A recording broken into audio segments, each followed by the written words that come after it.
누군가는 언제 매일 여의도는 전쟁 중 Talk to me. 정치 톡톡 시간입니다. 국회팀 최도희 기자와 함께합니다. 어서 오십시오. 첫 번째 주제 보겠습니다. 사퇴. 이재명 당대표 말고 또 누가 사퇴를 했습니까? 네, 국민의힘 추경호 원내대표가 오늘 사의를 표명했습니다. 아, 국민의힘은 의원총회를 열고 결국 여당 몫으로 남은 7개 상임위원장 자리를 결국 수용하기로 했는데요. 네. 이후 추 원내대표는 국회 원구성의 협상 책임을 지고 원내대표직에서 물러나겠다고 한 겁니다. 이어서 추 원내대표 기자회견 들어보시죠.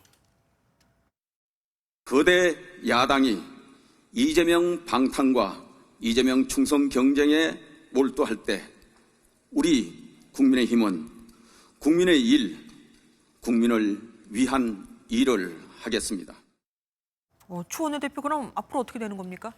일단 회의에 참석했던 한 의원은 추 원내대표가 고민한 흔적이 역력했고 사의 표명 직후 적지 않은 의원들이 반대하는 분위기였다고 전했습니다. 네.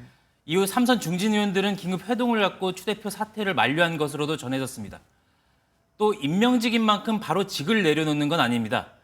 당분간 대행 체제로 운영되다가 의원들의 재신임 절차를 거치면 바로 복귀하게 되고 또 그럴 가능성이 큰 걸로 보입니다.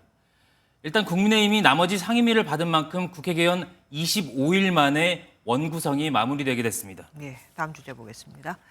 윤리위 제소 누가 왜요? 일단 관련 영상 먼저 보시겠습니다.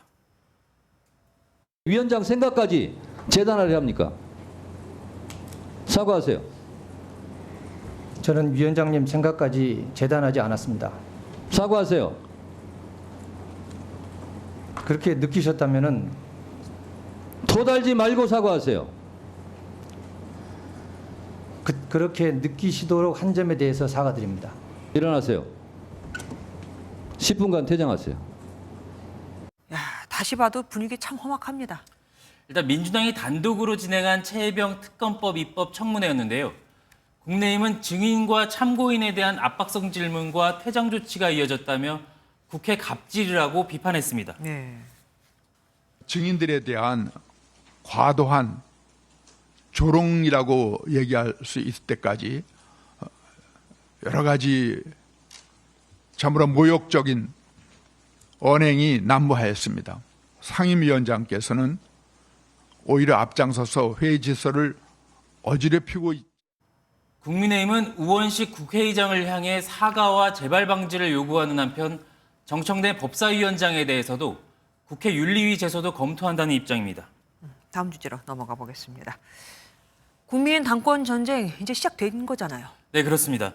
오전부터 분주하게 움직였습니다. 공부 모임이나 포럼같이 얼굴을 알릴 수 있는 자리라면 마다하지 않는 분위기였습니다. 특히 나경원 의원은 일단 오세훈 서울시장을 만났습니다.